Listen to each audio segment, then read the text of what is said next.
DM. How death motivates and inspires me. Oh, you heard me right.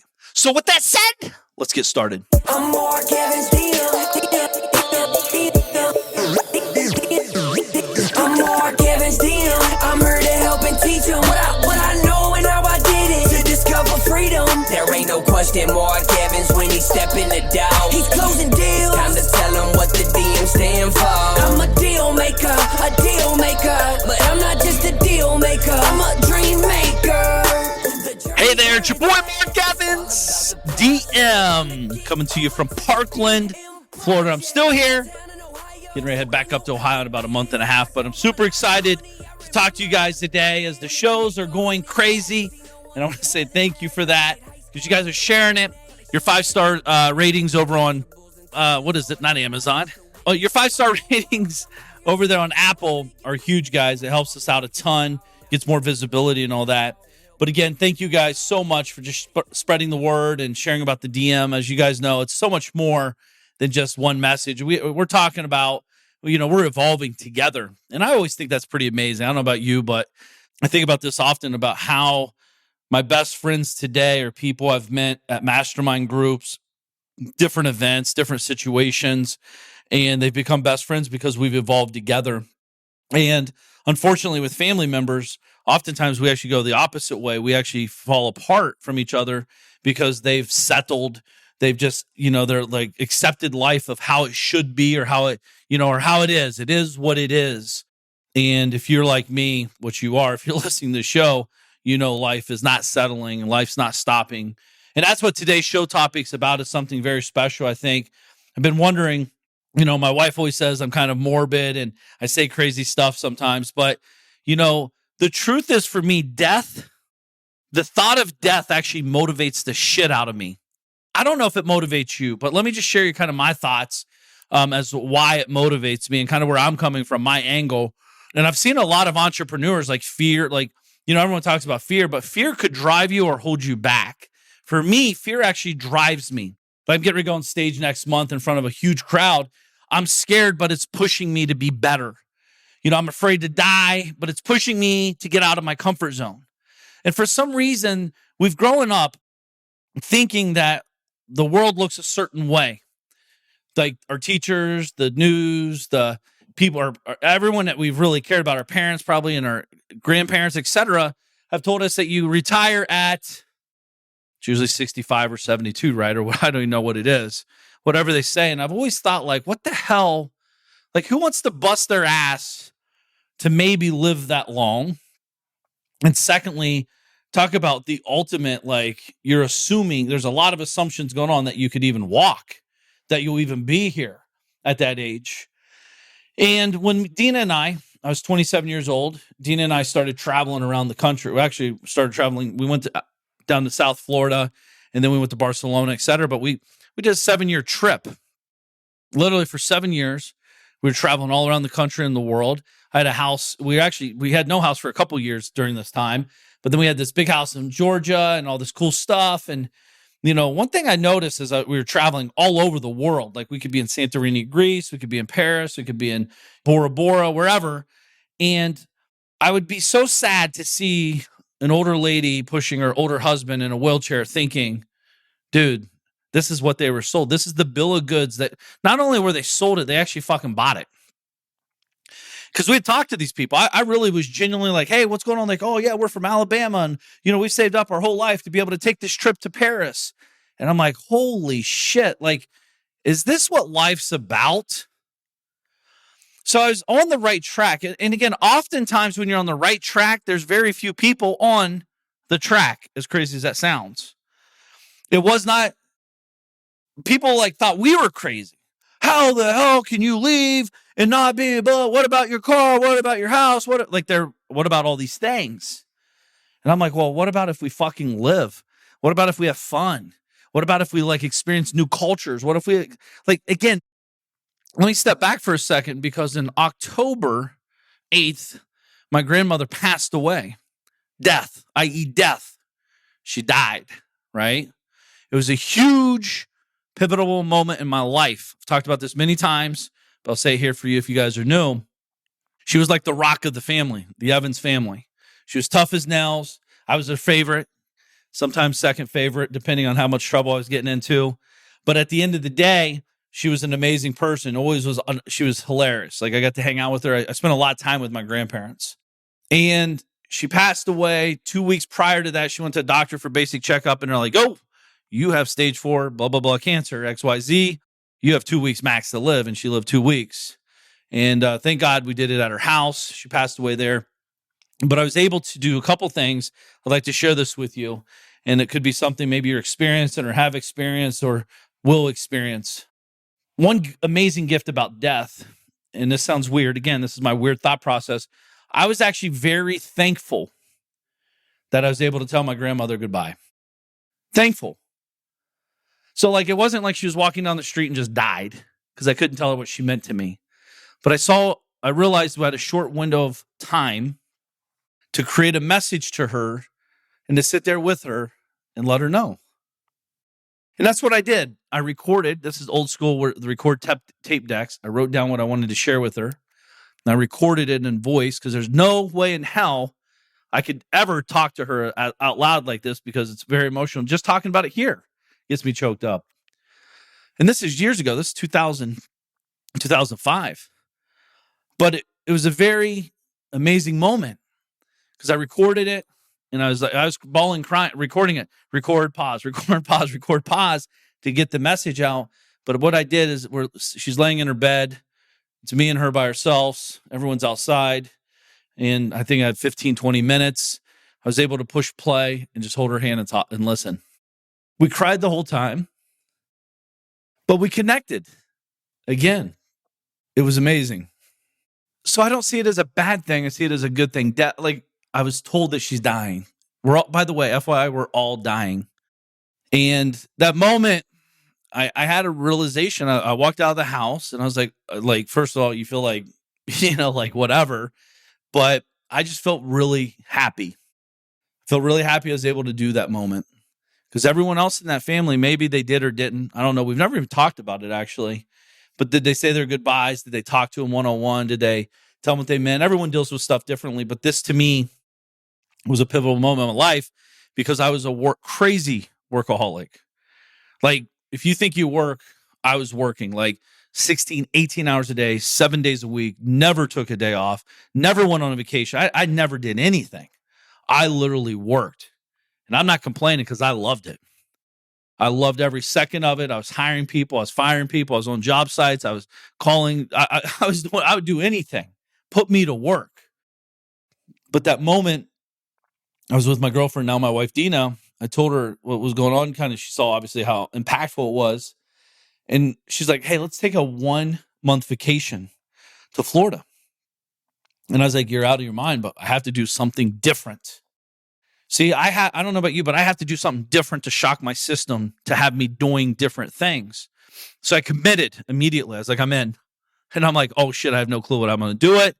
And XYZ, this is October, by the way, December 31st, we were sitting in South Beach, Florida at 8 p.m. because we were in bed by 10, even on New Year's.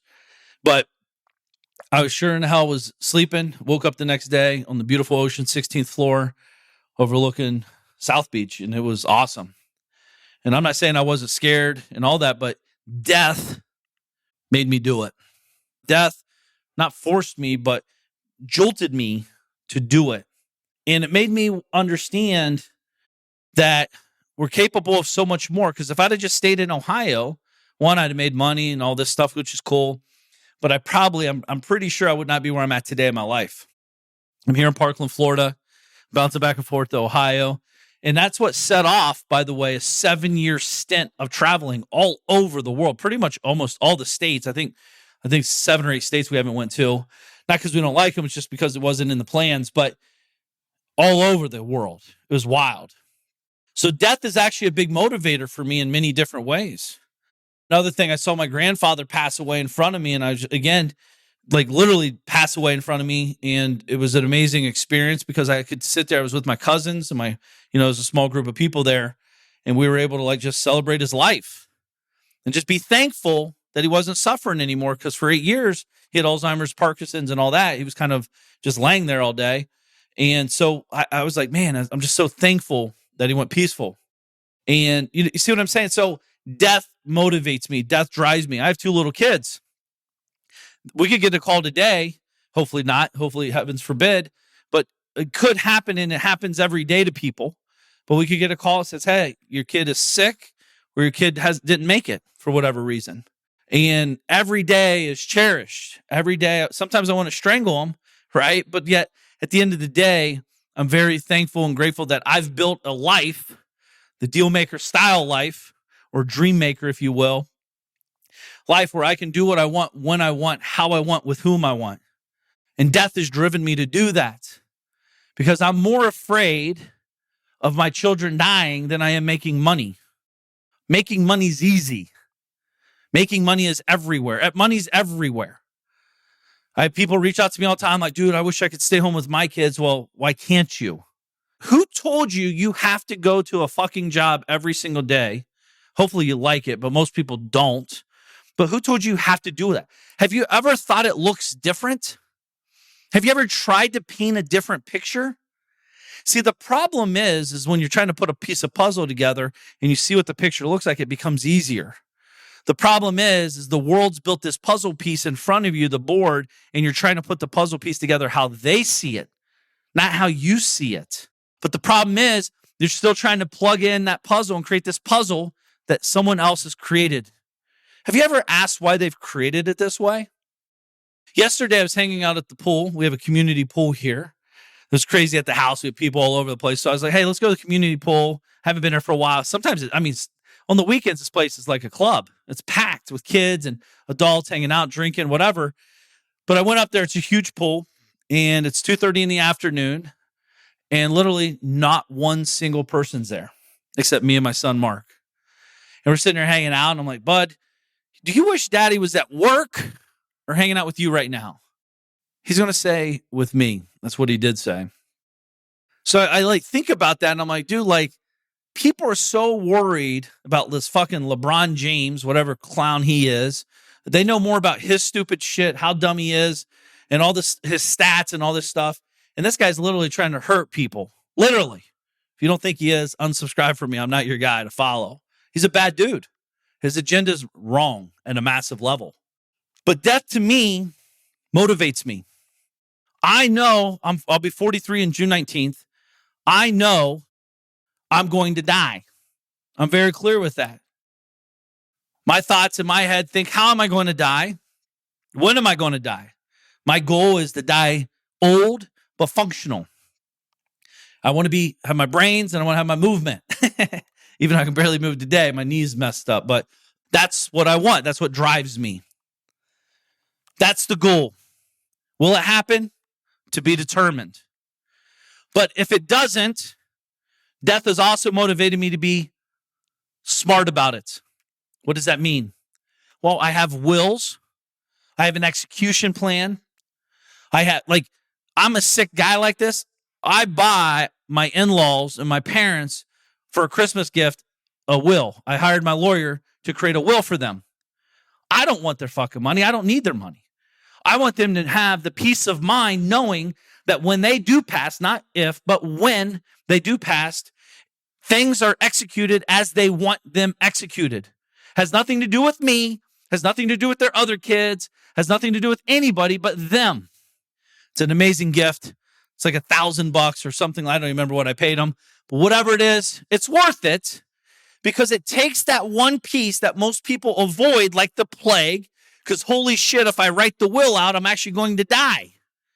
Newsflash, you're going to die anyways. So do you want to die and create massive chaos with your kids fighting over $1,200 in your checking account? Or do you want to die and have an execution plan staged out so everyone's very crystal clear on what mom or dad or grandma, grandpa, son, brother, sister, whoever, their loved one wants to happen? And for me, that brings me peace of mind, knowing that the people I care about and love the most are at peace of mind. I don't want to go out. I don't go buy them name brand shoes and hats and shirts and clothes and all this shit. I buy them things that they can actually use. They don't even know they need possibly. Death motivates me. I don't know about you, but there's days I wake up and I'm like, today's the day. Could be the day. I'm so thankful for every day I wake up. Not to say I don't have massive stress, anxiety, and get anxious and all this stuff, right? But I'm thankful that my ass had another chance today. Before I got on this podcast show, I was hanging down at the club, shot a quick video. I'm doing a hop on a jet with the DM. I'm from Fort Lauderdale to Utah, hang out with my boy Sean Whalen at Lions Not Sheep. I'm speaking there at his event, actually. And it's $6,000 one way or $10,000 round trip on a jet, a massive jet. I don't normally travel without my wife and kids, but my wife and kids can't make it to this one. So I'm going anyways because I made a commitment to my boy Sean.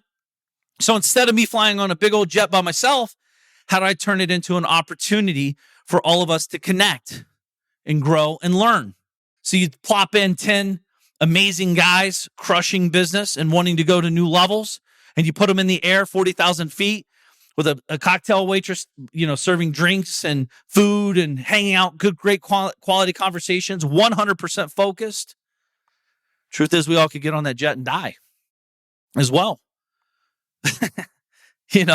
Every time I get on a jet or any plane, I'm thinking today's the day.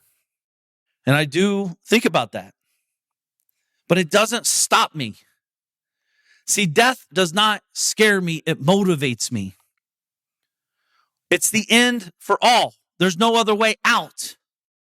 The question is, how are you living while you're alive? Because that's what really counts. Recently, I did a big charity donation to build a Haitian community for 500 people.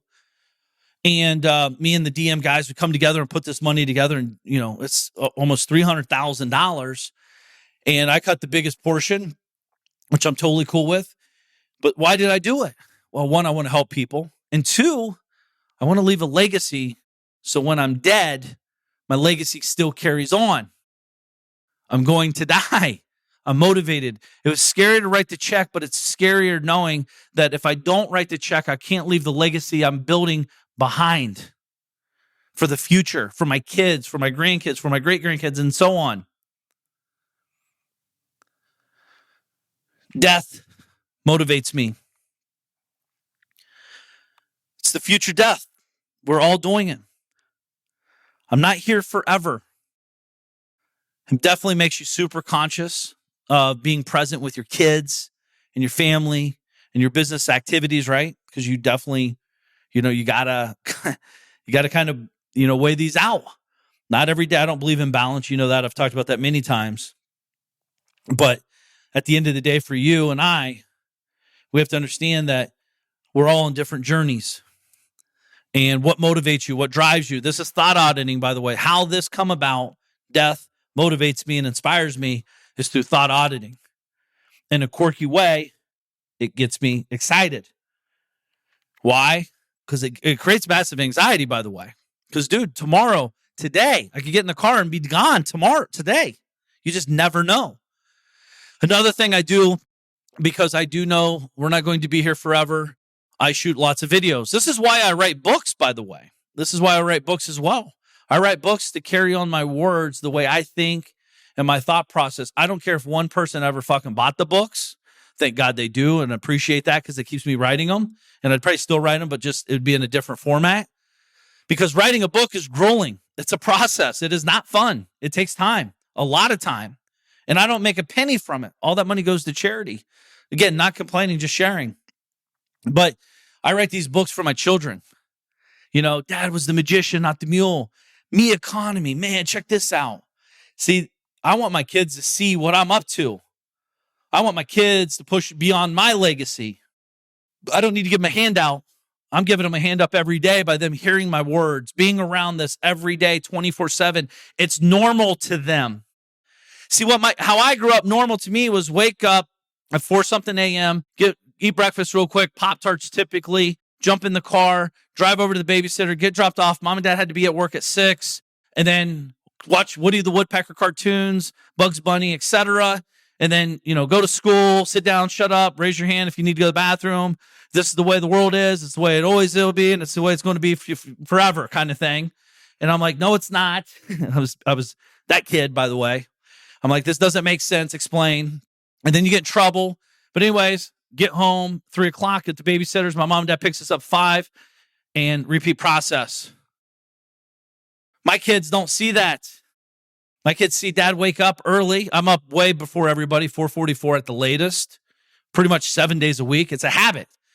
It's always funny to me, like, dude, you wake up every day, dude. It's a habit. You don't have habits that you do every day. You brush your teeth every day. Do you take a shower every day? Sometimes you might miss on that one, but you're definitely brushing your teeth. Do you take a leak every day? Like, these are habits. You eat every day. So this is the stuff I'm doing, leaving legacies. Death is driving me to do that, by the way. It's my motivator. I don't want the world to be raising my kids, because they're sure in hell, seriously, as you can see what's going on in this world, it's all fucked up. That's the last thing you'd want. So it's driving me even harder. That's how the Me Economy comes about.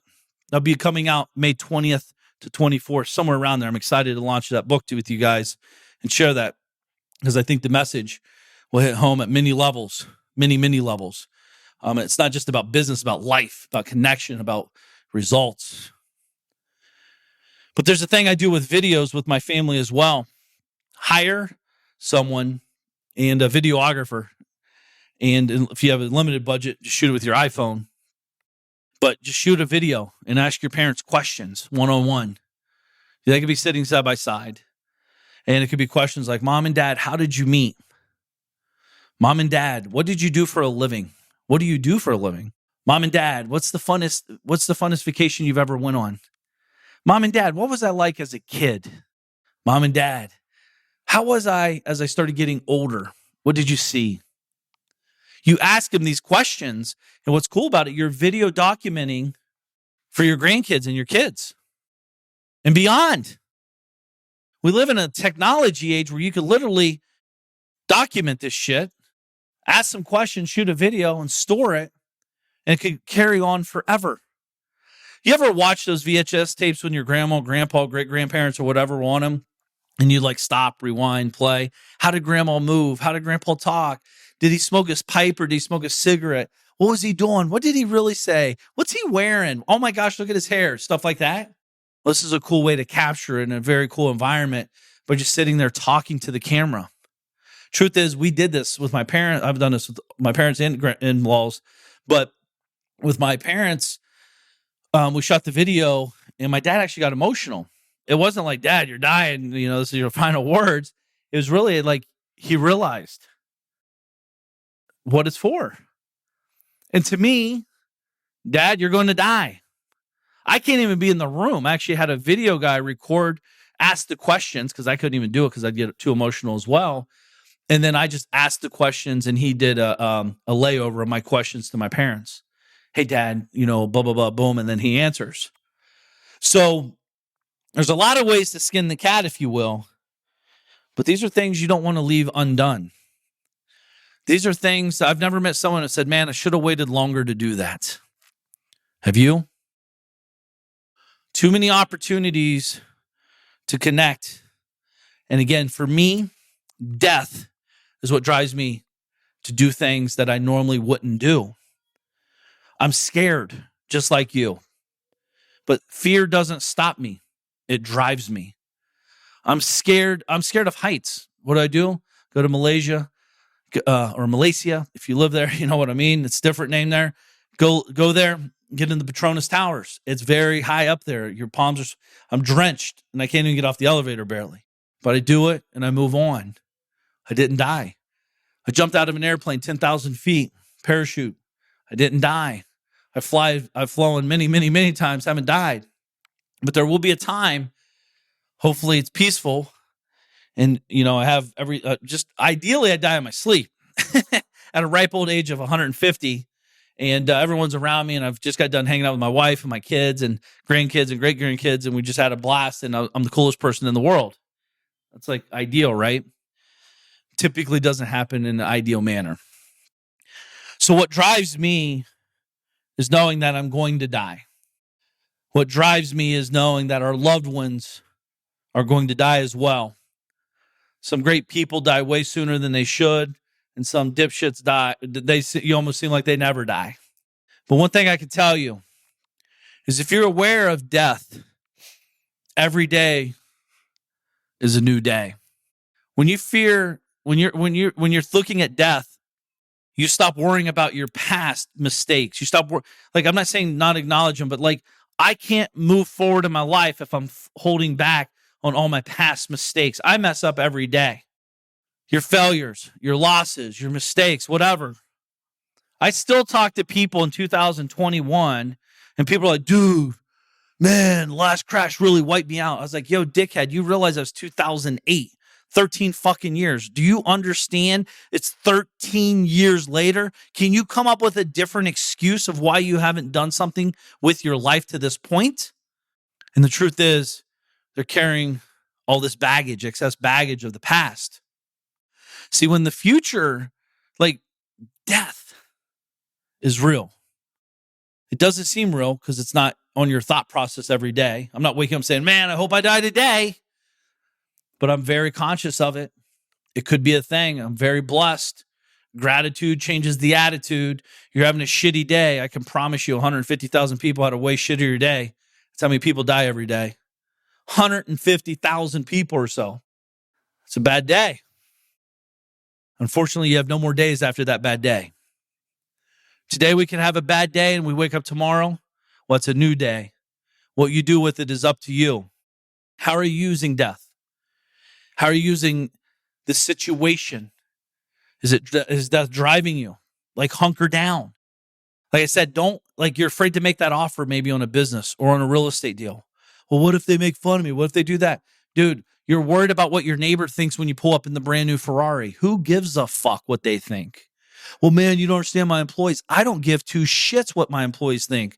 It's me. I'm me. If you don't fucking like me, why are you even here working with me?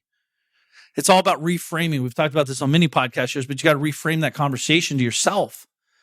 If you have employees, they like you. They should anyways. And they have to like you. They have to respect you. But you want to be a good person, see them accomplish their goals and dreams and drive them and help them and guide them. But like, if I pull up in a nice car and they're going to despise me of that, I don't even want them in the company anyways. Why would you? I want people around me. I was thinking about this. Like, I've seen the meme before. I don't know where I've ever seen it, and it's a long time ago. But they always say your circle of friends. If you're not where you want to go, you're not in a circle, you're in a cage. Because they're holding you hostage with their stinking thinking. They're keeping you crippled because you're worried about what these people are worried about, like what they're thinking about you. You're better than that. I don't care what people think, nor should you. You got to focus on what makes you happy, what gets you going. If it's a car, if it's a nice house, if it's a nice watch, whatever it is, maybe building a business, maybe giving to charities, maybe all of the above. So be it. Don't let the world around you dictate what you should want and what you get. You make the rules. The question is, which rules are you playing by? I see so many amazing people that could be 10,000 times bigger, 100,000 times bigger, but they're so worried what their loved ones and people around them will think if XYZ happens. Well, what if I fail? Who gives a fuck? You're failing by not failing in my world. Well, what if I get the car and they get upset and they think I'm trying to show off? I don't care what they think. It's not about me. It's about them. That's on them, not me. Why are they not worried about my feelings over here? Why? You can't build the life of your dreams worried about other people's feelings and how they think. It just doesn't work like that. It's holding a lot of you back from the next level. I promise you. I see it every day, everywhere. So death, back to driving me. So I do this podcast show. Audio's around forever. I come up here, I have this thought audit, and I sit down and I just start writing. I'm like, dude, this is it. I've never heard anybody talk about this. Death motivating you. Does it motivate you? Or does it inspire you? Whatever, right? So as I'm sitting here thinking about you, I do know this thing is called a journey. And that's what we're on, a journey of life. And we only have a short, limited time. So stop wasting it on stupid shit. Stop wasting it on stupid people. Yes, they're stupid people. Stop wasting it on dumb things that don't matter to you because you're trying to impress others. Start focusing on you. Start getting clear on what you want. Start getting clear on what you're willing to do to get what you want.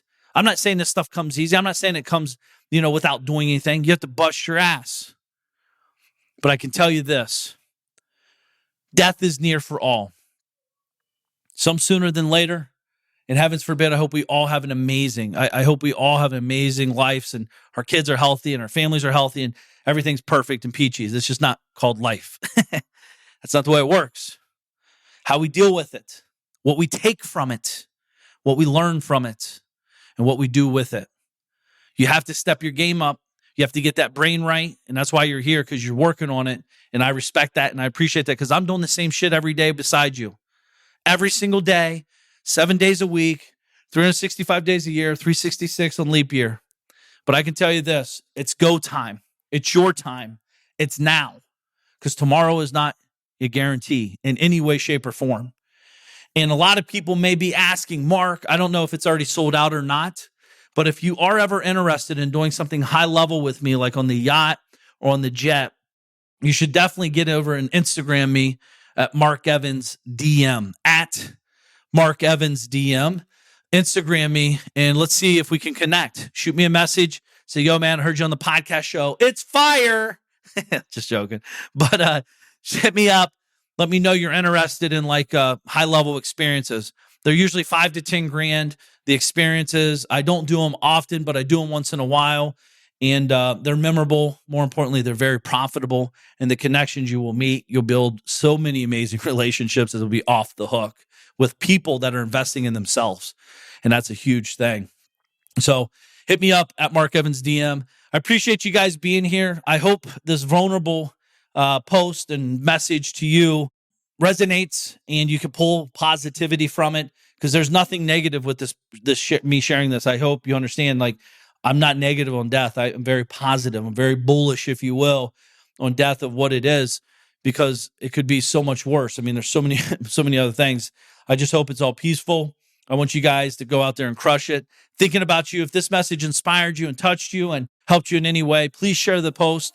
Please share on your post on Instagram or Facebook or wherever you TikTok or wherever you're at. Let people know what you're up to. Thank you for being here. Make today count. I'm Mark Evans DM. I'm here to help and teach them what I know and how I did it to discover freedom. There ain't no question Mark Evans when he step in the door. He's closing deals. Time to tell him what the DM stand for. I'm a deal maker, but I'm not just a deal maker. I'm a dream maker.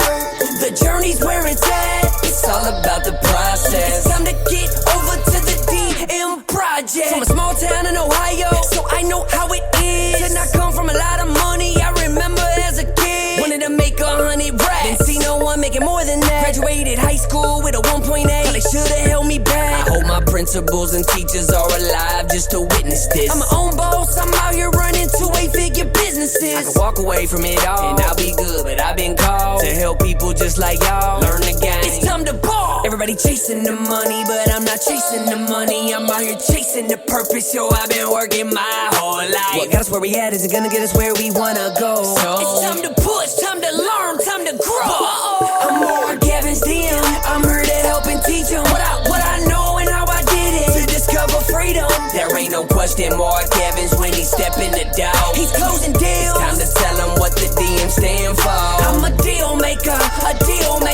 but I'm not just a deal maker. I'm a dream maker.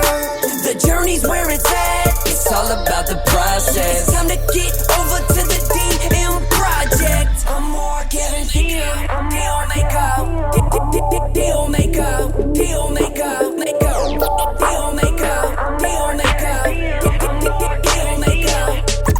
DM project. This is thepodcastfactory.com.